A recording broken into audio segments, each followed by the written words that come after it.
ছোৱালী এজনী মানে তাৰ পেহাকৰ ঘৰতে আছিলে বহুত দিন ধৰি। তো ছোৱালীজনীক মানে পেহাকে তেনেকৈ মানসিক আৰু শাৰীৰিকভাৱে অত্যাচাৰ কৰি আছিলে।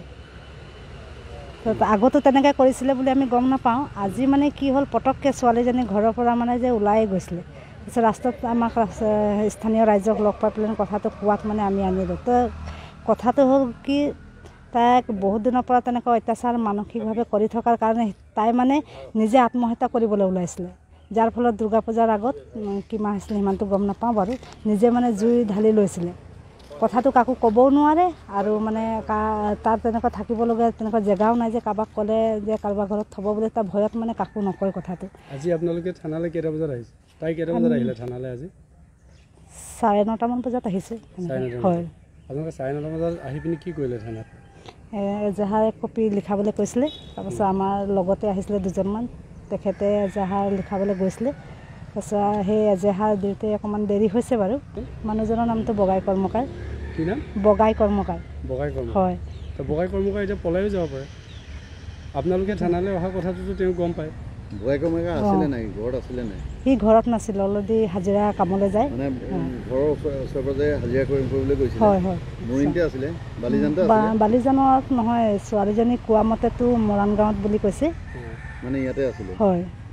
আমাৰ দেৱালয়ৰ চাবগিতা 6 নম্বৰ লাইনত ছোৱালীগৰাকী হৈছে 21 বছৰীয়া যুৱতী এগৰাকী। ছোৱালীগৰাকী তাইৰ পেহাকৰ ঘৰত আছিলে। তাৰ মাক দেউতাক মানে সৰুতে ঢুকাই গ'ল। মাক দেউতাকে ঢুকাৰ কাৰণে ছোৱালীগৰাকী তাত পেহাৰ ঘৰত থাকোঁতে বহুত দিনৰ পৰা আমি গম পাই আছিলোঁ যে মানে ছোৱালীজনীক শাৰীৰিকভাৱে নিৰ্যাতন চলাই আছে, ধৰ্ষণ কৰে বুলি। তাৰপিছত যোৱাকালি কি হ'ল, ছোৱালীজনী পলাই ওচৰৰে মানে এঘৰত থাকিলে। থকাৰ পিছত ওচৰৰ যিগৰাকী মহিলা, তাই আমাক খবৰ দিলে যে এনেধৰণৰ ঘটনা হৈছে, ঘটনাটো আপোনালোকে অকণমান আহিব লাগে। তাৰ পাছত আমি লগালগে আমি আহিলোঁ। আহি কিনে আমি ছোৱালীজনীক আমি সোধা পোছা কৰিলোঁ। ছোৱালীজনীক আমি দেখিলোঁ তাই যথেষ্ট মানসিকভাৱে ভুগি পৰিছে। ছোৱালীজনী কান্দিছে। কন্দাৰ পিছত আমি গোটেইখিনি কথাখিনি তাইৰ পৰা লৈ তাইক অকণমান আমি সাহস আৰু মনোবল দি আমি লগালগ আমি থানাত লৈ আহিলোঁ। আৰু থানাত লৈ আমি ছাৰক এখন এজাহাৰ দিছোঁ। অভিযুক্তজন হৈছে যিজনে অপৰাধ কৰিছে, জন ব্যক্তিৰ নাম হৈছে পূৰণ কৰ্মকাৰ। গাঁৱত তেখেতক বগাই কৰ্মকাৰ বুলি কয়। আৰু তেখেতৰ নামত আজি এই ছোৱালীজনীয়ে এজাহাৰ দিছে। মামা ঘৰত আছিলে, তেতিয়া আনিলোঁ হেৰি পৰাই আনিলে আৰু এনেকৈ কৰিলে।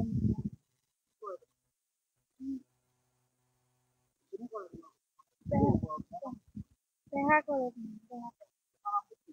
বগাই কৰ্মকাৰ। সৰুৰ পৰাই কৰিছে। সৰুৰ পৰা পেহী কৈছিলোঁ। পেহীও একো সোধা নাই। তাৰপাছত দাদাহঁতে একো কৰিবলৈ নোৱাৰে। সেইটো কাৰণে মোক এনেকৈ কৰিবলৈ লৈছে।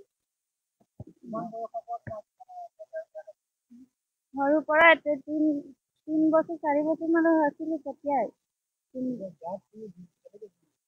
জুইটো ময়ে লগালোঁ গহি পেলাই।